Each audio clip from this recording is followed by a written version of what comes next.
Hey, everybody. It's Dave here and Darren over there. We're your two old bloggers. Been talking about the Minnesota Vikings publicly for over 2 decades apiece. That's right. It's a long time. We're still waiting on that Super Bowl, though, and we'll probably be talking until we get it, unless we die first. So hopefully it'll be that we get it. I asked the question today as we preview the Vikings versus the Jaguars. Is this a must-win game? Good question. Is it a must-win game because Kwesi let the deadline pass without any real massive game changers? Or did he? Secondly, is it a must-win game because we let Kirk Cousins walk? Darren wants to compare the two. Well, we'll find out what goes on there. And then, is it a must-win game because the offense needs to get rolling again, scoring more than 30 points? Well, if Justin Jefferson has anything to say about it, that's going to happen. And, of course, we have a new tackle. He played pretty good last week. We'll get into that as well. And, of course, we're going to preview your Minnesota Vikings as they travel down to Jacksonville, Florida to play the Jaguars. Welcome, everybody, to the show, and welcome to Two Old Bloggers. Let's rock!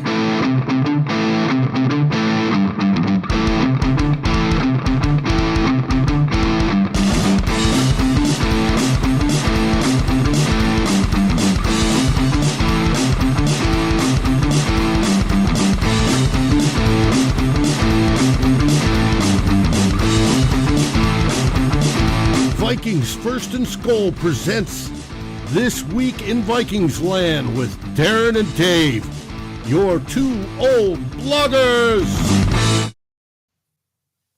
Hey, everybody. We're here. And I want to welcome Guy and Davey and Raymond. How y'all doing?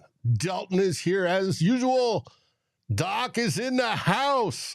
Jose, welcome to the show. And let's get this rolling. How's everything in the great white north there, Darren? Not bad, Dave. Typical Saturday calm before the storm day. Get the Saturday with the errands and no football to watch. And then tomorrow I start biting the fingernails about 10:45 a.m. Mountain Standard Time. And it goes until the Vikings finish playing, hopefully with a win tomorrow. Hopefully. Hopefully that'll be the case. We'll find out. And unfortunately, it isn't a big national game, so I have to stream it. I'll be streaming it as well. They won't be showing that game on any of my TV feeds. Hey, it happens. Sometimes you got to get what you get. And now I'm not slamming on YouTube. They do a great job. It's just that the delay is what's frustrating.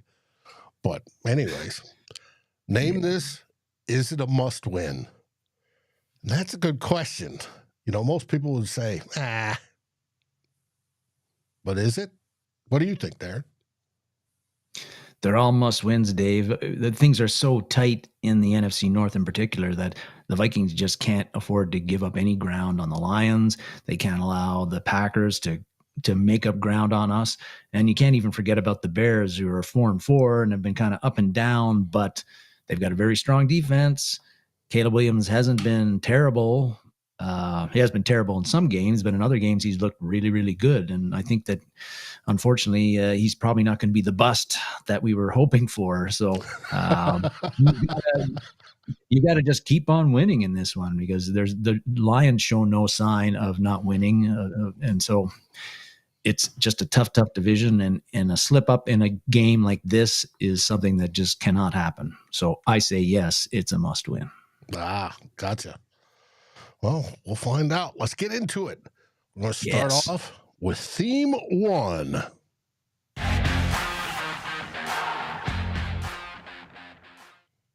And in this theme, as soon as I find it,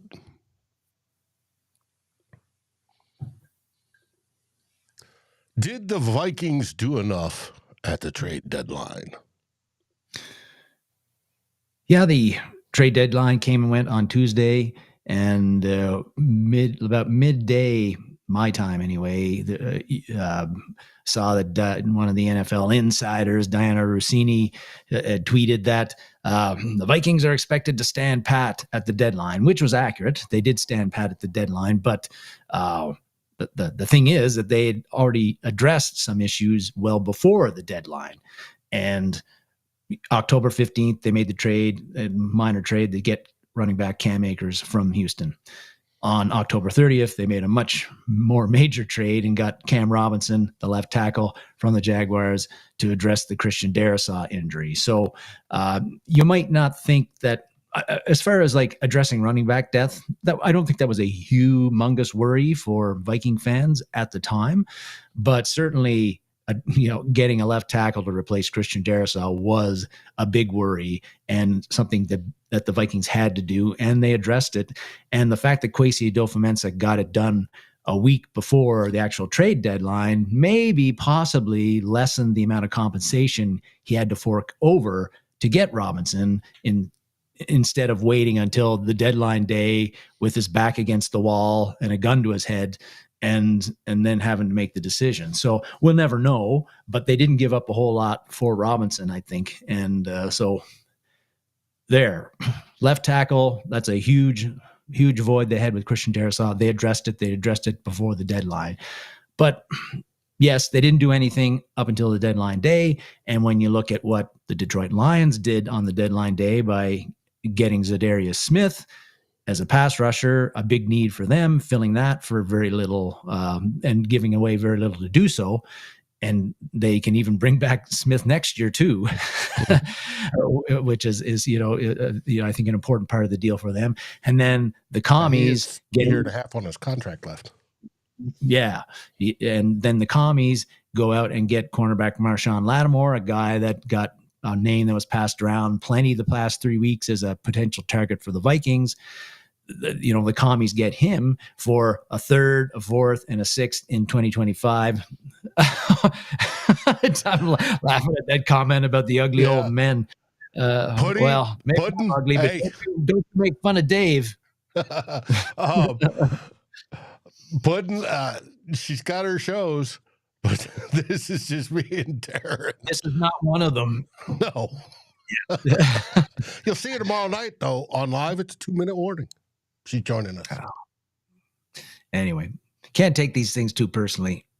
Sal is better looking than both of us. Oh, guaranteed. I'll agree. But yeah, Lattimore, but what the commies gave, a third, a fourth, and a sixth in 2025 to get him. That was a major weakness, cornerback for the Washington Commanders. They addressed it. So when you look at what some of the other contenders in the NFC North did the NFC conference did on deadline day, the question does come around: did the Vikings do enough in the period where they could make trades to strengthen the roster, to give them the best chance to make the playoffs and do some damage if they get there?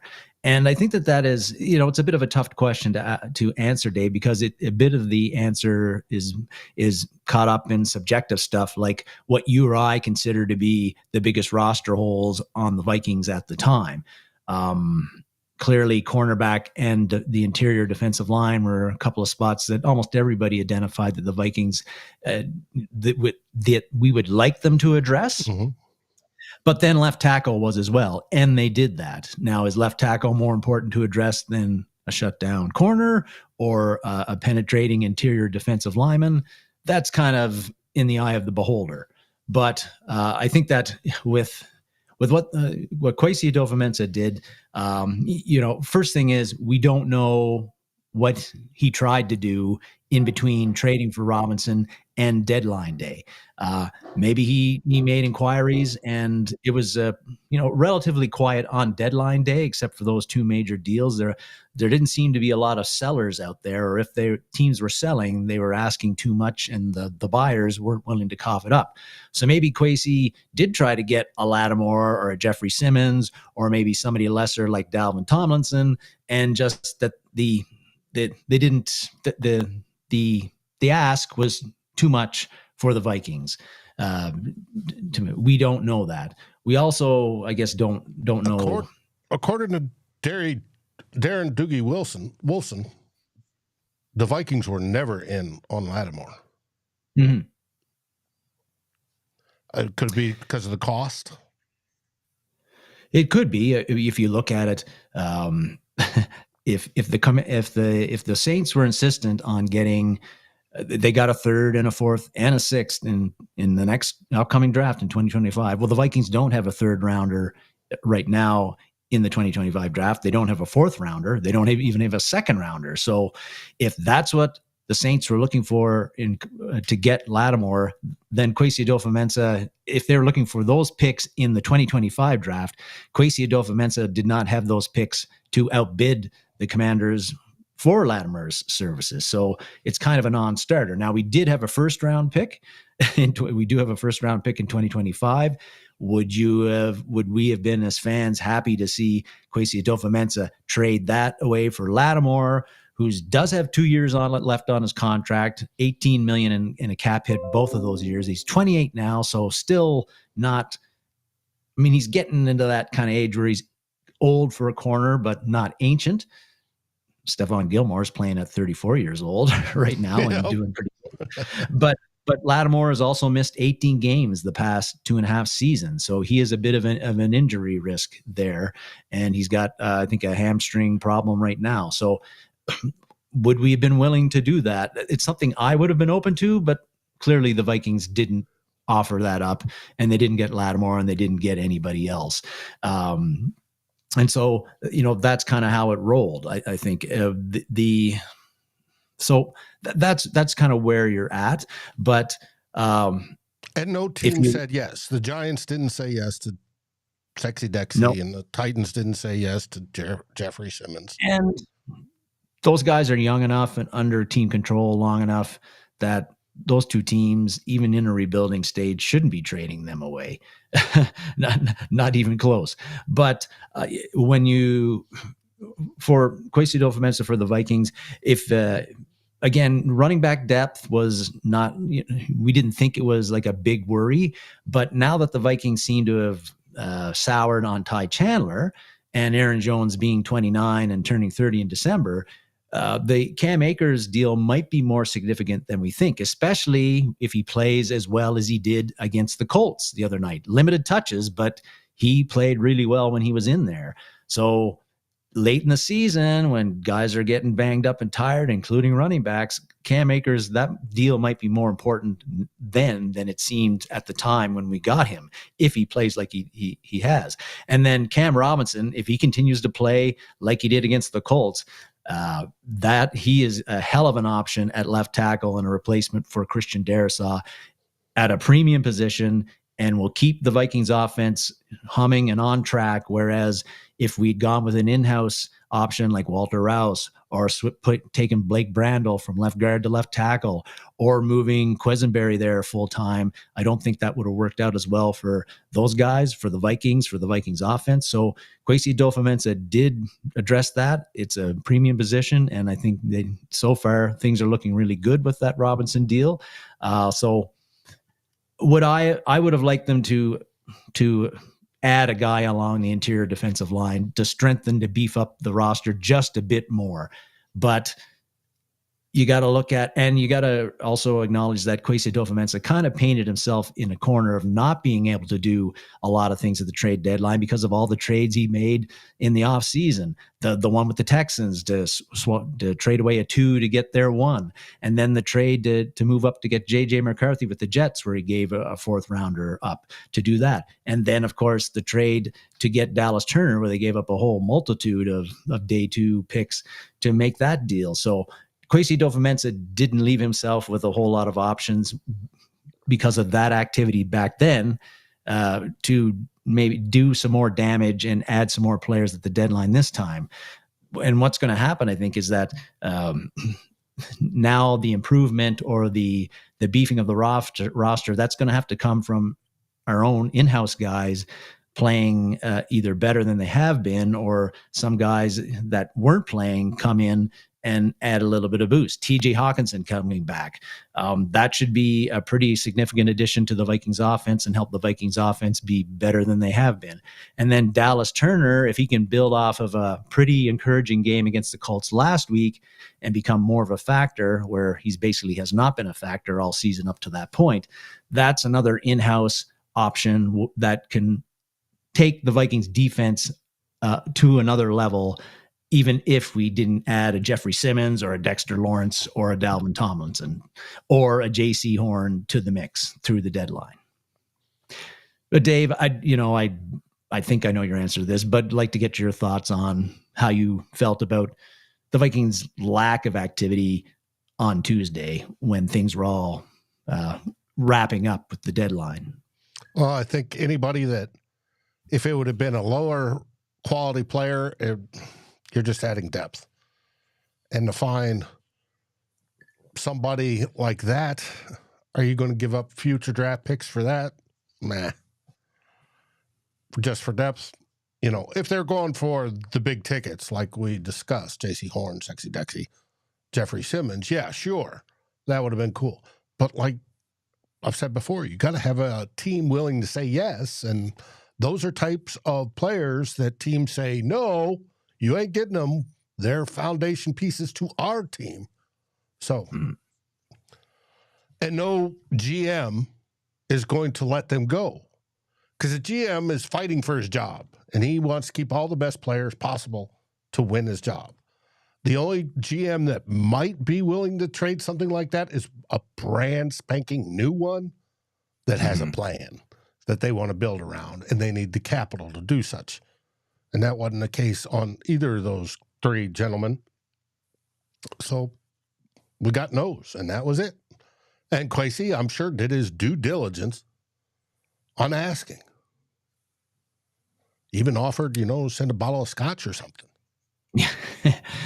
And fans want the moon at the deadline, right? They want us to address every potential possible hole the team has, and it's just not possible. So even if you had 28 draft picks, as opposed to the 3 that we have going into 2025 draft right now. So, Kwesi Adofo-Mensah did address some of the issues. He couldn't address all of them. I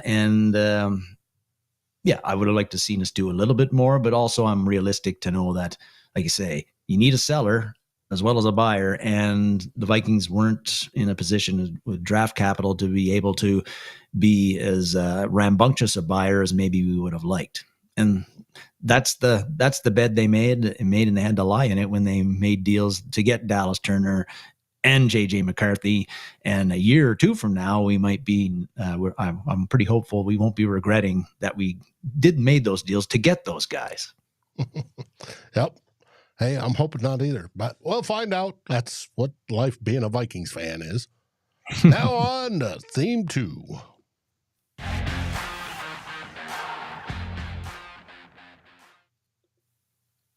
This week in Vikings land.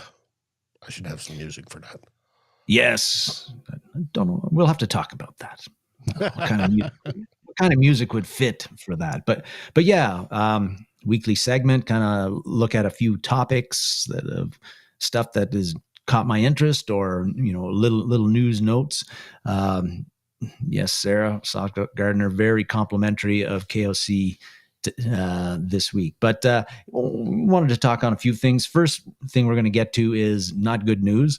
Sometimes there's not good news in Vikings land, and in a matter of minutes, it seemed, we lost 2 important specialists. Place kicker Will Reichard goes down with a quad injury, and long snapper Andrew DePaola goes out with a hand injury. Both are on the short-term and put on the short-term injured reserve. So they're done for 4 games at least. And in their place is John Parker Romo, and Andrew McQuaide as the long snapper. So not great news because Reichard, until last Sunday, hadn't missed a kick all year. Still hasn't missed any extra points, which is a very refreshing change around for the Vikings after watching Greg Joseph miss, it seemed like 20 a year.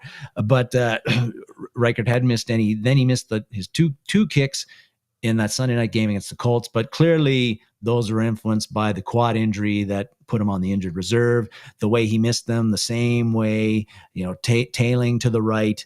And he just didn't look right. And so that quad injury, he's gone for four games. John Parker Romo is now currently going to be the guy to replace Reichard, who was having a hell of a season. And, Vikings fans will remember that he was at one point the only place kicker we had on the roster. And then they drafted Reichard. And so there was a little mini competition that didn't amount to much. John Parker Romo got released, I think, the first week of training camp when the Vikings decided we've seen all we need to see. Reichard's our guy.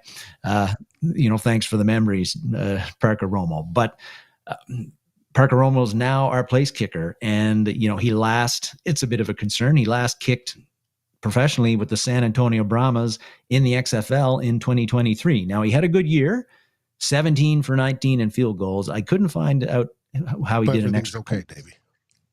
Yeah. Yes, Davey. I didn't get to see his extra point percentage, but 17 for 19 field goals, 2 for 3 from 50 yards or more, including a 57-yarder. So Parker Romo, like just about every kicker these days, he can bang it from long distance. He's got a big leg. So distance and accuracy doesn't seem to be an issue for him. His physical skills, no issues there. But the concern is on the psychological side of things because, the mental stuff, because it's a lot different. Can he kick and make those same kicks in the NFL? Because it's a lot different kicking in front of a few thousand fans in the XFL. When he was playing for San Antonio, few people other than the coaching staff that he was playing for and against cared whether he made a kick or not. But in the NFL, that's much, much different. And so can he make a 57-yarder or even a 47-yarder like in the last with the game on the line with 60,000 fans screaming for him or against him? That is a question that John Parker Romo has not answered yet because he's never kicked in an NFL regular season game. And the psychological part of it is very, very important on kickers. So we don't know that. We're hoping for the best. We'll see how it goes.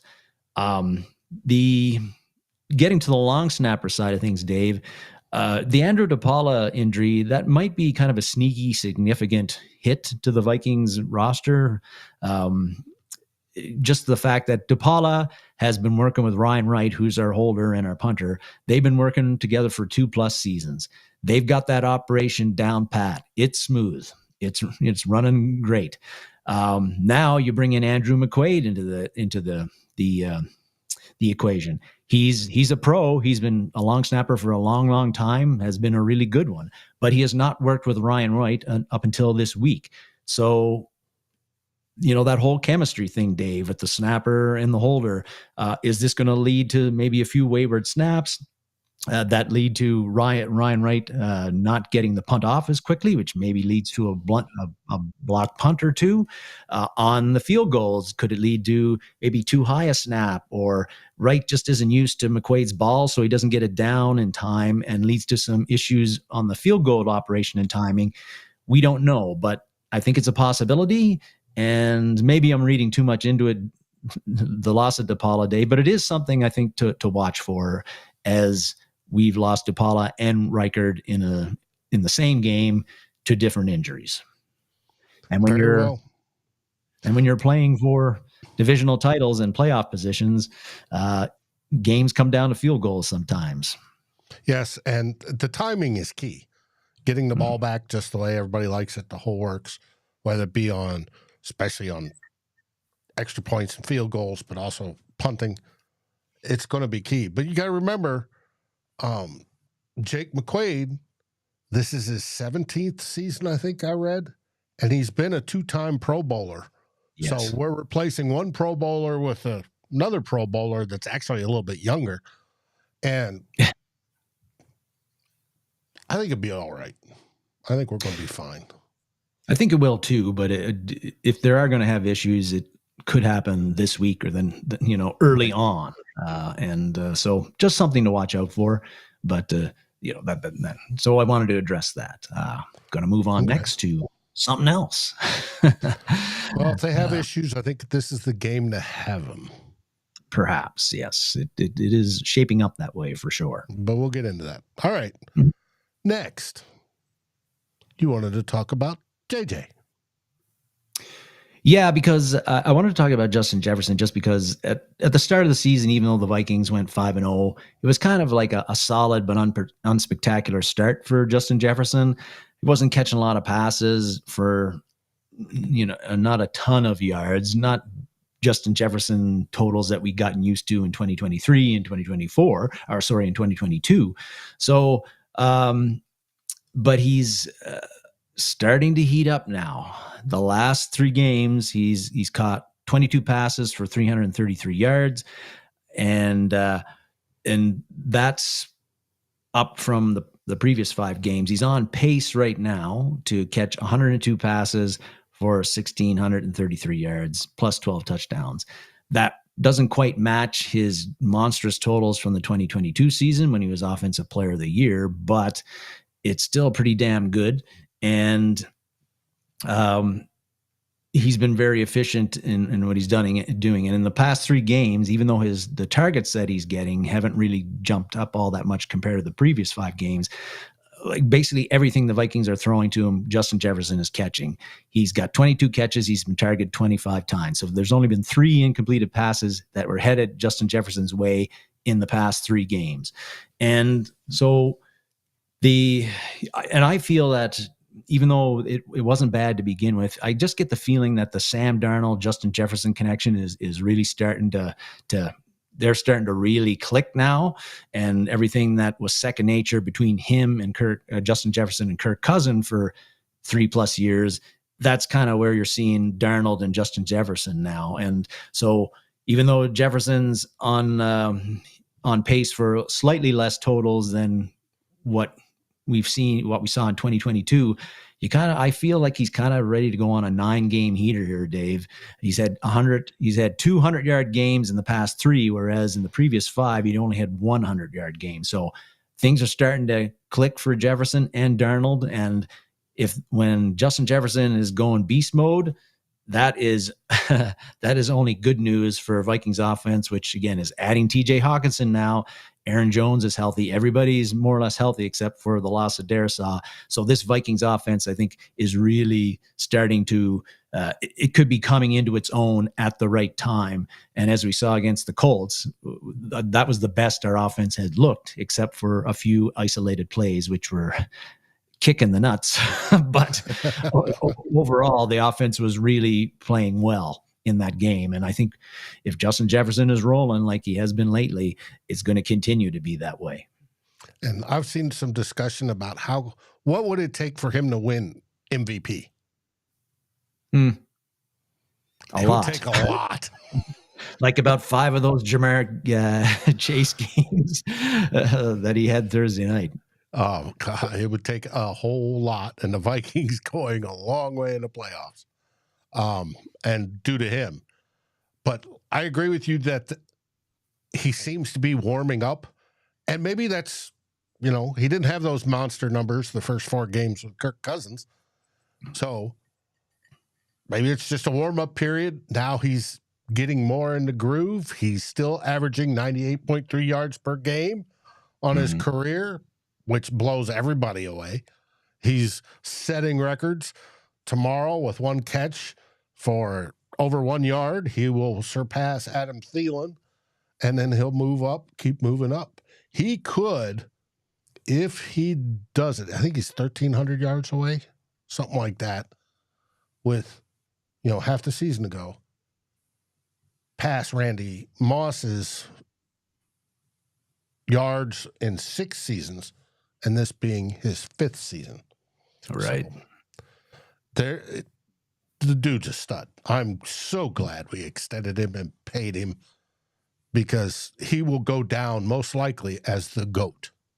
Mm-hmm. And if he keeps healthy, keeps playing like this, he'll surpass Randy Moss and Jerry Rice and whoever else you want to consider. And those would be the only two I would. But it is what it is. I think it's great. Warm him up. Get him going. Yeah. Yes. Addison got going last week. TJ got his rust kicked off. He'll probably be more involved.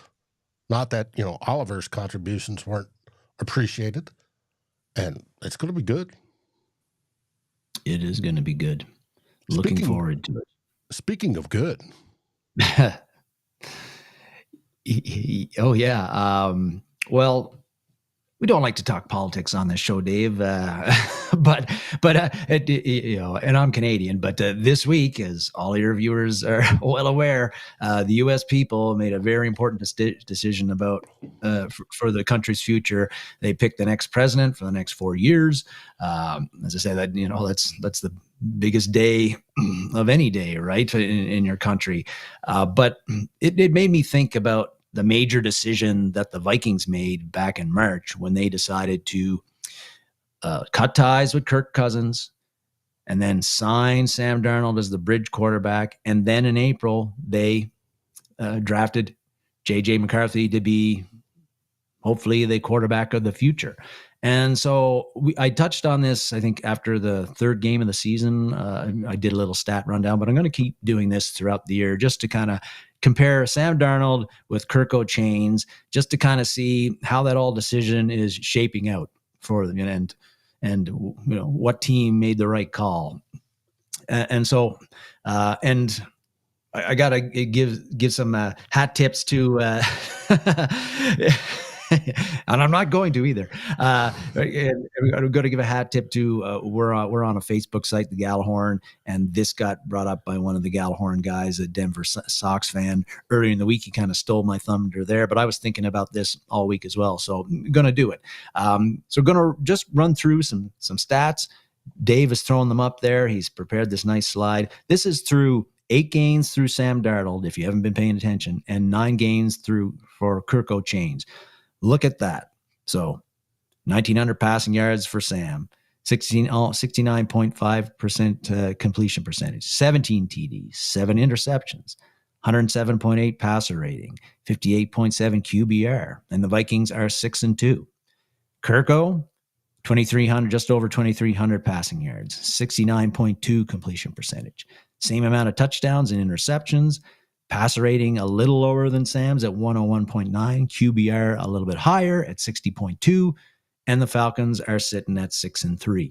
So very, very similar stats there, Dave. And if Sam has played one more game, and eventually they're both going to play 17 games, so we'll see. But very, very similar stats there for those two quarterbacks. What isn't up on the slide is that Kirk Chains is counting $25 million on the Falcons salary cap, which accounts for 9.6% of their total cap, whereas Sam Darnold is counting for $5 million on the Vikings cap, which is 1.9% of our total cap. So the Vikings are getting just about the same type of play from Darnold as they're getting from Cousins, and they're paying about 1/5 of the cost to get that play, which I think is pretty damn good business by Kwesi Adofo-Mensah and the Minnesota Vikings in that case. To be fair with Kirko, to Kirko, he was started a little bit slow with the Falcons, didn't seem quite right with the Achilles, but he has been on a roll the past 5 games and playing really well. And so I do follow the CFL a bit, Grandizer. Not super close, but Eastern semifinal is going on right now, so I do follow it. But with Kirk Cousins, like he's been playing really well lately. Whereas Sam Darnold, I think he's been outside of the Jets game, he's been very consistent, Dave. He's been pretty much the same guy every game, putting up same stats, very good to solid to good stats. And the other thing is that I'm going to say it right now, but the Falcons are winning the NFC South. They've already swept the Bucs, who are in second place at 4-4. And then there are two other teams in the division are the Saints and the Panthers, who are both train wrecks. And if you look at the Falcons' final 8 games, they play the Panthers and the Saints. They got a bunch of other gimmies. They do have 2 tough games against the Commies and us, but their path, I think, is pretty clear to a divisional title. The Vikings' path to an NFC North title is and to the playoffs, I think, is much tougher, just because you're playing in that nobody in our division is under 500 at this point. And you got 3 teams out of the 4 that have 7 wins, 6 or 7 wins between them. So if people are going to look at it at the end of the year and say, well, the Falcons won a divisional title and maybe the Vikings didn't, well, it's not the same. Those divisions are not in the same spot right now, not even close. But still, like, if looking at this, the way things have shaped out for the first 8 to 9 games for both teams, I think that the way things have gone, the way Darnold has played, I just feel better and better about the Vikings' decisions to cut ties with Kirko and do what they did by bringing in Darnold and drafting McCarthy. It's looking like the right move now, and longer term, when Cousins is eating up like 50 to 60 million of salary cap space for the Falcons, it's going to look even better, because it looks like the Vikings and the Falcons, both teams, are looking pretty good for making the playoffs right now. But do you really think, Dave, and I know what you think about this, but do you really think that Cousins is the X factor that's going to get the Falcons to the Super Bowl? No. Not a chance. He's going to get him to the playoffs. Yes. Yeah. But we'll find out. Hey, he might. Who knows? He learned an awful lot working under KOC. So I don't know. I doubt it, but I wouldn't put any money on it. Really? Heck, I can't wait to see when we play them. Yes, that's going to be a very good game, and it's going to be highly anticipated game, and you can already telegraph the storylines. Oh yes, right now. That is, when was that? That's December, isn't it? Yep, December 8th. Mm-hmm. So it's going to be a fun one, and it's at noon as of now on Fox. Right. But very well could get flexed to a later game or a Sunday night game even. Mm-hmm. Jose says, agrees with me. Kirk will find a way to screw it up. Kirk equals 1 and done. He hasn't gone beyond 1, so we'll find out. Yeah. But we've got this guy, so I think it's for value. Now, you're talking about cap space, percentage. You got to remember, Kirk is being paid just as much cap percentage to the Vikings this year as well, because of the way they maneuvered the contract. But once this year's over, it's done. All that space frees up. Mm-hmm. Now, and that's all I'm going to say about that. But do have a final portion of this, and it has to do with our new left tackle, Cam Robinson. I just wanted to, I thought it'd be interesting, because after the game, one of the first things I asked you, Dave, is on Monday morning was, Dave, what's PFF's grades on Robinson? Get them for me, because I'm curious. And they ended up being pretty solid, because during the game, watching as a fan, it seemed like Robinson was doing a pretty good job. You weren't seeing any Colts defender on his side of the field doing much of anything, which is always a good sign. So I just thought I know what PFS grades are, and they gave him pretty solid grades. What I wanted to do was, on my streaming service, I get the coaches film of every NFL game, so the all 22. So I wanted to go and watch that and watch Robinson's reps, just to kind of see if, and full disclosure, never played football. Watched it for a ton, but I didn't play the game myself. So the intricacies of offensive line play, I don't know anything about that. But it's pretty clear to me when somebody just whiffs on a block. So I just wanted to see if what what I saw on the coach's film matched up with PFF's grades. And so I watched all the snaps that he had, all 71 of them, I think, on the coach's film. And I got to say, I came away pretty impressed with Cam Robinson's play in this game. You now, like we said last week, it's clear he's not the athlete that Christian Darrisaw is. He can't cover the ground that Darrisaw can on pass sets, and he doesn't obliterate, at least, and it's only one game on you, but from what I saw in this one game, he doesn't like totally obliterate guys and blow them out on pass and run blocks like Christian Darrisaw. You see the tweets and the videos of Darrisaw just driving somebody into the ground. That's not what I saw from Cam Robinson in this game. And I can also see why he gets criticized as a run blocker. I thought he was fine in this game, Dave, but for a guy his size, at least in this game, he doesn't really move people. Like he can hold them to a standstill, but he doesn't like push them back a whole lot or really pulverize them. And he can take some missteps and be a bit clumsy, which is not unsurprising when you consider he's listed at 6'6" and 335 pounds. He is a really big dude.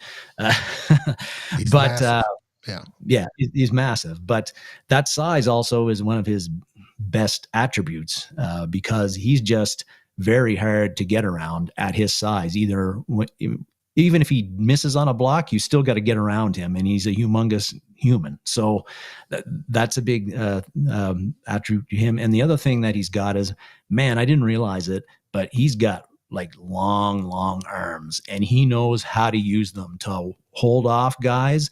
And if he gets his arms and his mitts onto you, and he did it a lot against the Colts game, that pass rush is over for you. You are not getting free of him, Cam Robinson. So he's got the long arms. He knows how to use them. And from what I saw in this game, got a pretty good anchor too.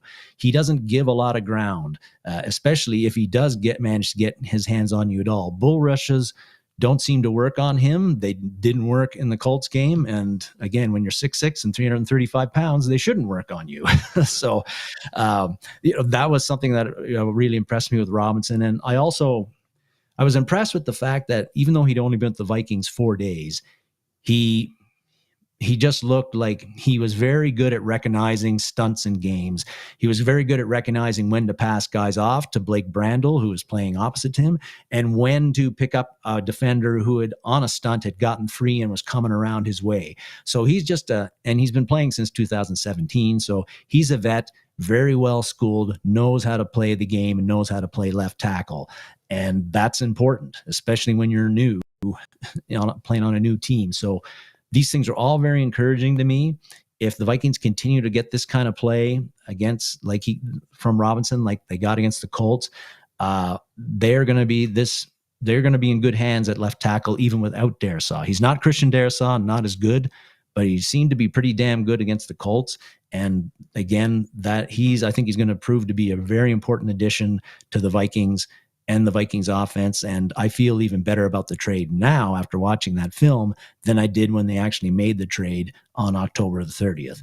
And Dave, again, you being a guy who loves his round bellies, yes. I want to hear your take on Robinson's first game with the Colts.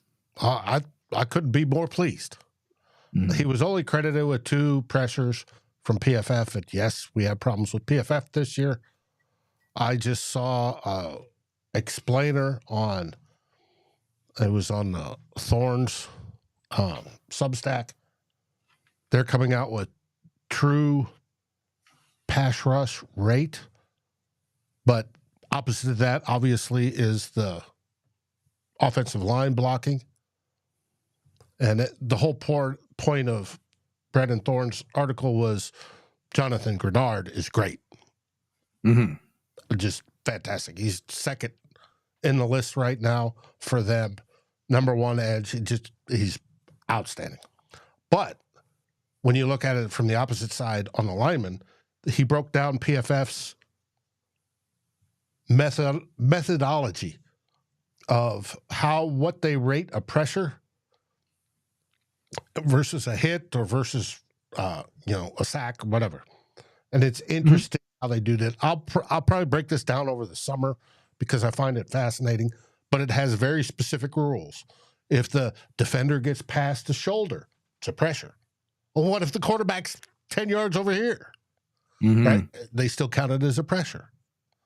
That may help explain some of our favorite interior offensive linemen's woes, but it is what it is. That's, like I said, that's an off-season project.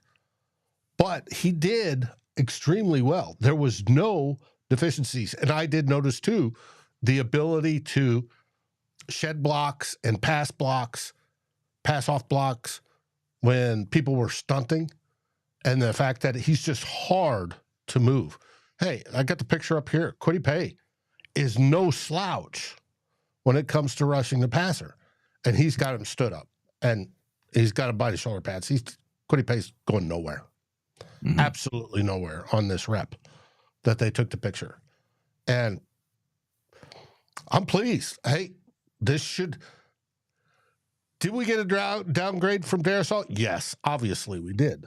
But are we still competent and very good? Yes, we are with this replacement. And I think Kwesi, when making this, and it just happened to fall just right, the Jags, going with Little on this because he has a better run blocking. Hey, works for us. It's one of those things that sometimes you step in something and find out, hey, there's a dollar bill there. And yeah, it's good. I think that's what we did. I think I only, and in the coach's film, I only counted 4 instances in those 71 snaps or whatever where the Vikings, again, Robinson only there 4 days when they put him into play the whole game. And I only counted 4 instances where they helped him on blocks. Otherwise, like whether Sherfield chipped once, Oliver chipped once, they had Brandel slide over on a help on a combo block and this is pass plays, mind you, not run plays, but I only counted 4 times where they helped Robinson. Otherwise, he's one-on-one on whoever he's facing, whether it's Kwesi Adofo or Odenigbo or or Latu, and they just didn't do very much against him. Mm-hmm. Right. Then we'll get to see this week. It's the revenge game. Yeah, that's true. Robinson should be pretty motivated because it sounds like he didn't leave there on good terms. Mm-hmm. And so he's going to want to bury whoever he's facing on the other side. And who he's been practicing against all season. Yeah. Mm-hmm. Speaking of which, it's time for Theme 3.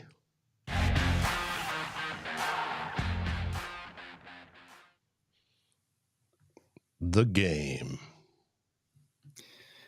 Jags Vikings, 11 a.m. Mountain Standard Time tomorrow, 12 p.m. Central, 10 a.m. hippie time. But yeah, Jags Vikings. And for the second consecutive week, Dave, the Vikings are going to be facing a quarterback. Looks like they're going to be facing quarterback 2 weeks ago, they didn't think they'd be facing. Last week, they got Joe Flacco when they probably thought they were going to be getting Anthony Richardson, but head coach Shane Steichen decides on Tuesday to replace Richardson with the backup Flacco. And this week, even though Trevor Lawrence is listed as questionable on the injury report, head coach Doug Peterson, the Jags head coach Doug Peterson, did not sound very optimistic that Lawrence is going to be able to play through a shoulder injury he's facing right now. And so it looks like the Vikings are going to get Mac Jones, the former Patriot, as And do you think I can find a picture of Mac Jones in the Jaguar uniform? Nope. Well, he's appeared in 2 games this year. Maybe like preseason. I have no idea, but I couldn't find any. And that's fine because he basically hasn't played for the Jaguars. His playing career was all with the Patriots. So yeah. And Dave, you talk all the time about how the team that has the better quarterback wins like 80% of the games in the NFL. And even though Lawrence hasn't been playing lights out this season, he's a better player than Mac Jones. And Jones hasn't even started a regular season game in almost a year, since it was late last November when he got benched for Bailey Zappi. And and was not seen from again. So, advantage Vikings if they're facing Jones on Sunday instead of Lawrence. I still right think there. advantage Vikings, even if they are facing Lawrence, which I saw something across Twitter. He is doing his best. He wants to play this weekend. Mm-hmm. We'll see if he gets held out against his will. But we'll find out probably during warm-ups. Who knows? There might be something might slip this evening too. We might get possibly. One of the Pelissero or Schefter or somebody might have some update on Lawrence, and maybe that'll change, and maybe we will be facing Lawrence. But right now, it's trending towards Mac Jones. If Mac Jones is playing, again, advantage Vikings, and you say even advantage Vikings if it's Lawrence, because Lawrence has struggled at times this year, and the Jags are 2-7, so he clearly he hasn't been playing well enough to overcome that. But injuries in total are a big story for the Jaguars too. They had 13 guys listed on their injury report on Friday. Only 2 have been ruled out. Ex-Viking Ezra Cleveland, and then defensive tackle Mason Smith, who I don't believe is a starter anyway. But they got others that were listed at questionable, including Lawrence and rookie wide receiver Brian Thomas Jr., who by far is their best pass-catching threat. So if Jones is playing instead of Lawrence, I'd expect that they want him to get comfortable by trying to get their running game going. So it'd give him some manageable distances to pick up first downs when he does have to pass, so that Vikings defensive coordinator Brian Flores can't dial up the pressure packages. And they do have 2 quality backs in Travis Etienne Jr. and Tank Bigsby, who are also on that injury report. But they're quality backs, and they can be effective. But the Vikings defense has been pretty strong against the run this year, minus the Rams game and the Lions game, and they really clamped down nicely on Jonathan Taylor against the Colts on Sunday night. So they're going to need to do this again on Sunday, even if Lawrence is in the game, because the Jacksonville, who I think have a pretty weak offensive line, if they force particularly Jones to have to beat them through the air on 2nd and 3rd and long, I don't think he can do that, and especially if Thomas is hurting and isn't 100%. So if Flores' defense can get that done on stopping the running game and keeping it in control, I think that's going to go a long ways towards getting a win Sunday against the Jaguars. And offensively for the Vikings, touched on it a bit earlier in the show, but against the Colts, I think we saw the offense playing the way we thought it would operate from the get-go, or hoped it would. They only punted once. They didn't go 3 and out in any series. They set season highs in total yardage, first downs, offensive plays, time of possession. They played with a kind of a quicker, more of an up-tempo pace, and it got the plays in quicker and got to the line of scrimmage quicker, and I think it worked. And yet, Dave, only the 21 points scored because of costly turnovers and negative plays, mostly sacks at the wrong time. So 2 missed field goals. 2 missed field goals, injury related. So, Jacksonville has some useful players on defense. They got Josh Hines-Allen, very good pass rusher. Trayvon Walker, pretty good, decent player. They got the linebacker, Oluokun, who makes all kinds of tackles. But this is not a good defense. It's 30th in the league in points given up. It's 31st in the league in yards given up. And watching them play against the Eagles last week, they had trouble generating a consistent pass rush. And Saquon Barkley, we don't have Saquon Barkley, but Aaron Jones pretty damn good. But Saquon Barkley dominated them as a runner and a pass catcher. So I think the Vikings offense has plenty of firepower to make this a long day for the Jacksonville defense, as long as Sam Darnold avoids the brain fart moments. And maybe that's too much to ask, because he seems to make 1 or 2 kind of shrug your shoulders kind of play every game. And so if he doesn't do that, and they don't stall promising drives by taking needless sacks or unnecessary penalties, they're going to be good. Also interested to see how Kevin O'Connell and the gang work in TJ Hawkinson on Sunday. Pretty quiet against the Colts, and it seemed like the Vikings were kind of easing him back into action, had him on a bit of a snap count. But I think he's ready to make more of an impact this week, and that's going to be good for the Vikings offense. I think one other thing to watch, it's been a trend and not a good one for Jacksonville, is how consistently they have been off to poor starts all season. This season, the Jags have averaged only 43.3 yards, which is 31st in the league, and they're only converting 25% on third downs, 29th in the NFL in the first quarter. So that's not very good. On the flip side, the Vikings defense has only allowed 29.2% third down conversion rate, which is second best in the NFL in the first half of games this season.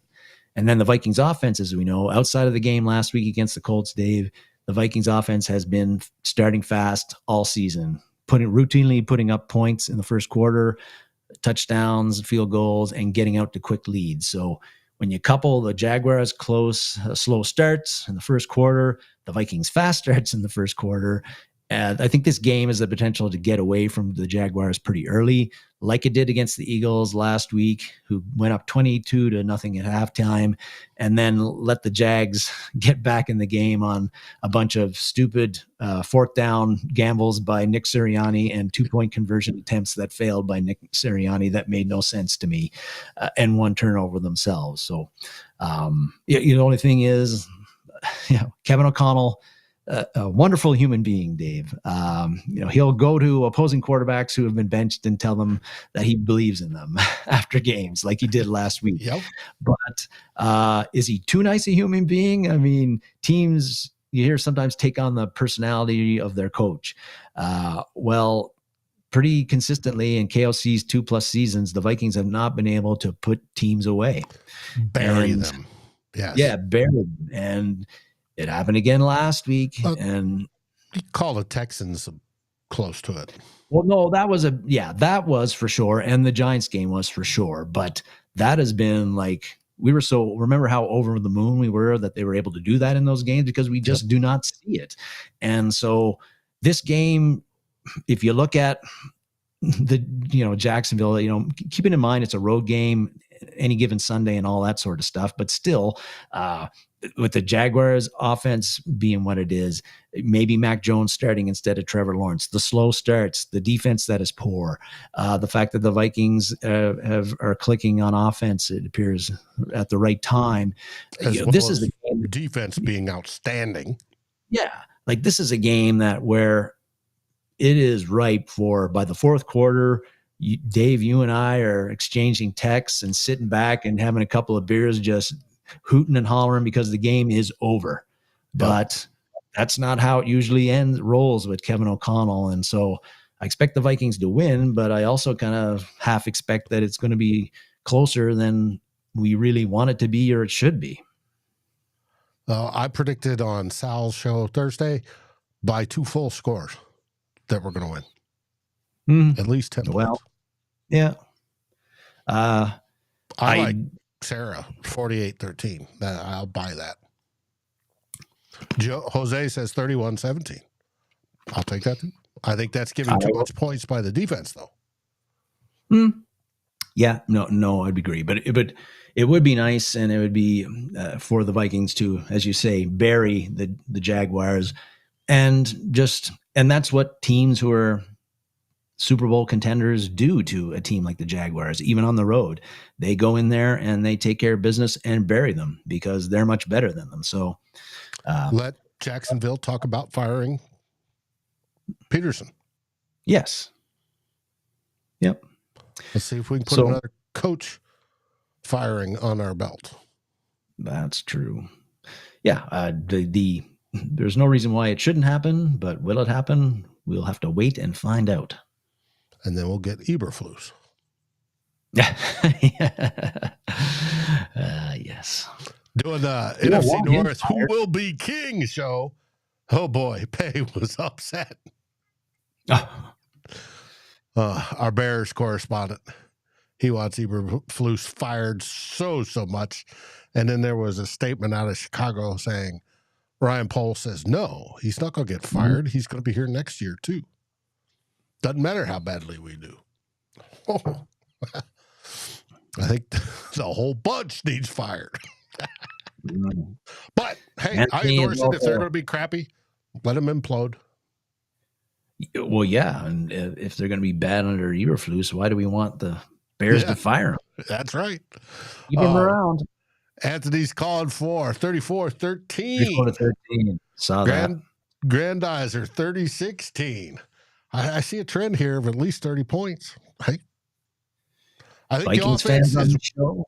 easily capable of that. As long as they don't make stupid mistakes like they did early in last week's game. They're fine. Yeah. Mm-hmm. Yeah, no, that's right. The Vikings fans on this show sounding very confident in the Vikings' chances tomorrow. We'll see if the wisdom of the crowd proves to be true. And remember, join me live at the 2-minute warning. As I go live, everybody else will come join. Darren will be there. Sal will come. Tyler will come. Jonas has already said, hey, he'll be up. So join us, and we can watch that last 2 minutes together and then react to hopefully butt whooping by the Vikings putting down the Jaguars, putting them out of their misery. Yes. Mm-hmm. Well, we'll see. Any last words, everybody? I do not at all. I just keep on keeping pace, right? The Lions play who? I should remember this, but they got a cream puff game, do they not? I'm trying to remember too. And I just did the show with them. It was, who are they playing? No, they're playing the Texans. They're playing the Texans. Texans, yeah. No, it's not as cream puff as it. But the Texans without Collins and Diggs aren't. They didn't play all that well last week. I mean, they're struggling offensively because they don't have the weapons that they expected to have when the season started. So I don't. Normally, if at full strength, both of those teams, I'd say that's a pretty good game, and the Texans have a shot at winning. But as it stands right now, I don't think the Texans are going to be able to stay within 10 points of the Lions. But any given Sunday, David, Absolutely. Strange stuff can happen. What do we say? As long as it doesn't happen to the Vikings tomorrow in Jacksonville. That's right. What do we say? We say SKOL Vikings, baby. And thanks, everybody, for watching and your comments. Appreciate it. SKOL Vikings.